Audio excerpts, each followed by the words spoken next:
Hello student, good morning. कैसे हो? स्वागत है आपका हमारे YouTube channel RS chemistry point पर।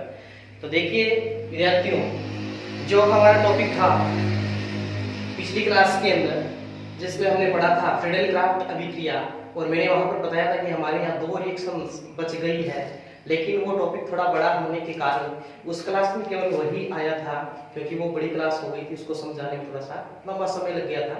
और उस पार्ट की एक लास्ट रिएक्शन बचती है जो 10-15 मिनट का है। इस टॉपिक को आप यहाँ देख लीजिए। वो है आपका एल्केनों का संश्लेषण तथा वुड्स अभिक्रिया। ये वुड्स अभिक्रिया बहुत ही इंपॉर्टेंट है, और ध्यान रहे माध्यमिक शिक्षा बोर्ड जो है उसमें 2018 में ये क्वेश्चन पूछा गया है। इस क्वेश्चन में पूछा गया था कि वुड्स अभिक्रिया का रासायनिक समीकरण लिखिए। माध्यमिक शिक्षा बोर्ड 2018 के पेपर में ये पूछा गया क्वेश्चन है, वुड्स अभिक्रिया का रासायनिक समीकरण लिखिए। और वुड्स अभिक्रिया जो है, इस अभिक्रिया का मूल काम क्या होता है? वो होता है एल्केनों का संश्लेषण। और यहाँ एल्केनों का संश्लेषण कैसे किया जाता है, आइए उसको ध्यान से देखते हैं। तो इसमें क्या होगा, जो एल्किल हैलाइड होगा RX, उस एल्किल हैलाइड की क्रिया सोडियम धातु से होगी। किससे होगी? सोडियम धातु से होगी। और यहाँ उपस्थिति ली जाएगी शुष्क ईथर की। शुष्क ईथर यहाँ पर उपस्थिति में लिया जाता है, लिया जाएगा। तो यहाँ से क्या होगा, एक सोडियम जो परमाणु होगा, एक सोडियम जो धातु होगी, उसका एक अणु होगा, वो एल्किल हैलाइड के 2 अणुओं के साथ योग करेगा। ठीक है, योग जब करेगा तो क्या होगा, ये सोडियम एल्किल हैलाइड के साथ क्रिया करेगा, तो सोडियम भी 2 अणु में आएगा। सॉरी, इसके 2 अणु आपस में मिलकर 2 एल्किल अणुओं के साथ क्रिया करता है। यहाँ 2 हेलोजन परमाणु जो बाहर निकलेंगे, क्योंकि यहाँ एल्किल ग्रुप 2 है। RX आपके सामने कितने हैं? 2 लिए। यहाँ से भी X के रूप में निकलेगा, यहाँ भी X माइनस के रूप में बाहर निकलेगा। और यहाँ जो सोडियम है उसके भी मैंने कितने लिए हैं? 2 लिए हैं। 2 सोडियम से तात्पर्य है एक सोडियम है वो एक इलेक्ट्रॉन त्यागेगी और सोडियम प्लस बनाएगी। यहाँ पर वो दूसरा सोडियम है वो भी Na प्लस बनाएगा और एक इलेक्ट्रॉन क्या करेगा? त्याग देगा। अब यहाँ X माइनस के रूप में 2 लिखने हैं और इनका पॉजिटिव, ये इसके साथ मिल जाएगा X के साथ, और यहाँ ये जो सोडियम है वो इसके साथ मिल जाएगा। और यहाँ क्या होगा, 2NaX बन जाएगा। क्या बन जाएगा? 2NaX। अब यहाँ शेष बचे आपके R, इस पर भी पॉजिटिव है, इस पर भी पॉजिटिव है। ठीक है, अब ये वाला इलेक्ट्रॉन ये पॉजिटिव एल्किल ग्रुप इसको एक्सेप्ट करेगा, और यहाँ से इस इलेक्ट्रॉन को ये एक्सेप्ट करेगा। दोनों एक्सेप्ट करेंगे तो R आपस में मिल जाएंगे, तो यहाँ बन जाएगा R और R। अब आप यहाँ ये देखो, ये तो जो मैं प्रारूप बनाया है वो इसको समझाया है कि रिएक्शन को कैसे बनाना है। ठीक है, ये आपके समझ में आ गया है, क्योंकि यहाँ पर एल्किल हैलाइड है, यहाँ पर एल्किल हैलाइड है, 2 अणु लिए हैं, दोनों में से X माइनस के रूप में बाहर निकल जाएगा। यहाँ 2 सोडियम लिए हैं, ये दोनों सोडियम रहे, ये सोडियम एक इलेक्ट्रॉन त्याग देगा, ये सोडियम भी एक इलेक्ट्रॉन त्याग देगा। और त्यागता कैसे वो आप सब जानते हो, क्योंकि सोडियम जो होता है उस सोडियम की बाह्यतम कक्षा में एक इलेक्ट्रॉन होता है, इसलिए इलेक्ट्रॉन त्यागकर सोडियम आयन बनाता है।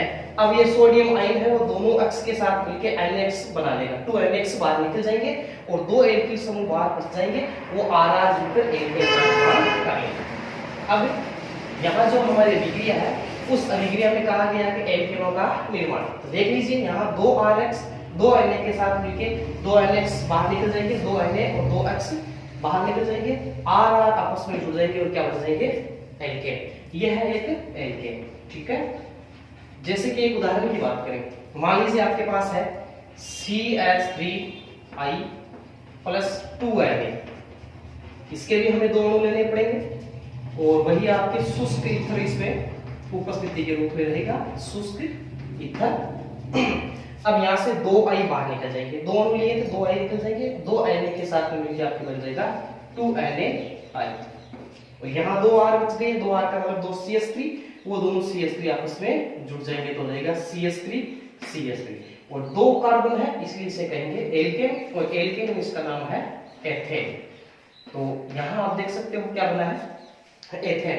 तो वुड्स अभिक्रिया एल्केनों का संश्लेषण करने के लिए किनके द्वारा? एल्किल हैलाइडों द्वारा। एल्किल हैलाइडों द्वारा एल्केनों का संश्लेषण करने के लिए वुड्स अभिक्रिया काम में ली जाती है। इसको वुड्स अभिक्रिया भी कहते हैं या इसको वुड्स संश्लेषण भी कहते हैं। वुड्स संश्लेषण भी इसको कहा जाता है। दोनों ही एक ही बात है, चाहे आपको वुड्स अभिक्रिया पूछ लो, चाहे आपको वुड्स संश्लेषण पूछ लो, वो एक ही चीज रहेगी।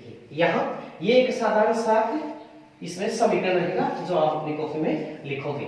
अब ये तो आप लिख लिया, लेकिन इसमें एक छोटी सी बात और आती है। वो क्या आती है वो ये समझिएगा।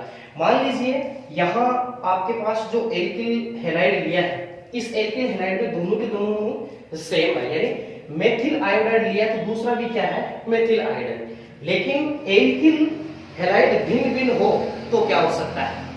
अब मान लीजिए एक एल्किल हैलाइड हो मेथिल आयोडाइड, दूसरा एल्किल हैलाइड हो मेथिल एथिल आयोडाइड, तो क्या होगा उस समय आप यहाँ देखेंगे। तो मान लीजिए मैंने एल्किल हैलाइड लिए हैं, एक एल्किल हैलाइड मैंने लिया CH3I, दूसरा यहाँ मुझे 2 आयन धातु तो ले ली, वुड्स अभिक्रिया में धातु कौन सी काम आती है? सोडियम आती है। फिर मैंने दूसरा जो लिया वो लिया CH3CH2I। इस समय आप क्या देख रहे हो, यहाँ मेथिल आयोडाइड है, यहाँ दूसरा क्या है एथिल आयोडाइड। यानी मैं ये कह सकता हूँ जब एल्किल हैलाइडों के भिन्न भिन्न यौगिक काम में लिए जाए वुड्स अभिक्रिया में तो क्या होगा? तो सीधी सी बात एक ही रहेगी, शुष्क ईथर की उपस्थिति में यहाँ आपको एक से अधिक एल्केनों का मिश्रण प्राप्त होगा। एल्केनों का मिश्रण पहले हम क्या करेंगे, 2 आयने हैं वो एक आई और एक आई दोनों के साथ मिलके 2 NaI के रूप में बाहर निकल जाएंगे। ठीक है, यानी सोडियम आयोडाइड के 2 अणु इसमें से बाहर निकल जाएंगे। हमारे पास शेष बचे एक तो CH3, यहाँ पर ये पार्ट बच गया क्योंकि ये निकल चुका है, और इसमें ये पार्ट शेष बच गया, इसमें ये निकल चुका है। तो ये आपस में किस प्रकार जुड़े कि हमें एल्केनों के एक से अधिक मिश्रण प्राप्त हो जाए। तो इसमें आपको 2 बातें ध्यान रखनी है। क्या बात ध्यान रखनी है कि मान लीजिए हमने इसको अनिश्चित समय के लिए या फिर हमने ये क्या किसी बिना तोल के बिना नाप के इसमें हमने ये डाल दिया थोड़ा सा और थोड़ा सा ये डाल दिया, तो हो सकता है कि मेथिल आयोडाइड के 2 अणु इस 2 सोडियम के साथ क्रिया कर लेने, तो दोनों मेथिल जुड़कर CH3CH3 बना सकता है। अगर ऐसा नहीं हो, इस मिश्रण में मान लीजिए मेथिल एथिल आयोडाइड के 2 अणु सोडियम के साथ क्रिया कर लेंगे, तब यहां से एल्किल बनेगी, वो किस प्रकार बनेगी CH3CH2, और इस तरह का एक और आ जाए तो CH2CH3। ये हो गया दूसरा। या तीसरा क्या हो सकता है? तीसरा जो रिएक्शन लिखी है वही हो सकती है। कैसे कि सोडियम के 2 अणु एक तो मेथिल आयोडाइड के साथ क्रिया कर ले, एक किसके साथ कर ले एथिल आयोडाइड, तब यहां से आई गया, यहां से आई गया, इधर CH3 बचा, इधर CH3CH2 बचा, तो ये भी इसके साथ जुड़ जाए, तो बन सकता है आपके CH3CH2 ये तो है, और ये भी इसके साथ जुड़ जाए तो हो जाएगा CH3। तो यहां आप देख सकते हो हमें 3 प्रकार की एल्केन प्राप्त हुई है। ये एथेन है, ये प्रोपेन है, ये एन-ब्यूटेन है। तो इस प्रकार मैं ये कह सकता हूं कि एल्किल हैलाइड यदि भिन्न भिन्न हो या फिर भिन्न भिन्न कार्बन युक्त जैसे यहाँ एक कार्बन है, यहाँ क्या है 2 कार्बन, 2 भाषा में बोल सकता हूँ, या तो भिन्न भिन्न एल्किल हैलाइड हो या फिर मैं कह सकता हूँ असमान कार्बन युक्त एल्किल हैलाइड हो, तब एक से अधिक एल्केन प्राप्त होने की संभावनाएं रहती है, अर्थात एक से अधिक एल्केनों का मिश्रण प्राप्त होता है। और वो मिश्रण किस रूप में प्राप्त होता है? वो इस रूप में जैसे मैंने आपको समझाया। अब इसकी ट्रिक क्या होगी, आपको कैसे करना होगा? तो इसकी ट्रिक यही है सीधी सी कि एक बार तो इसको इसके साथ जोड़ दो, अगर इसको इसको साथ जोड़ोगे तो CH3 जुड़ जाएगा, तो यहाँ बन जाएगा आपके CH3 क्लियर।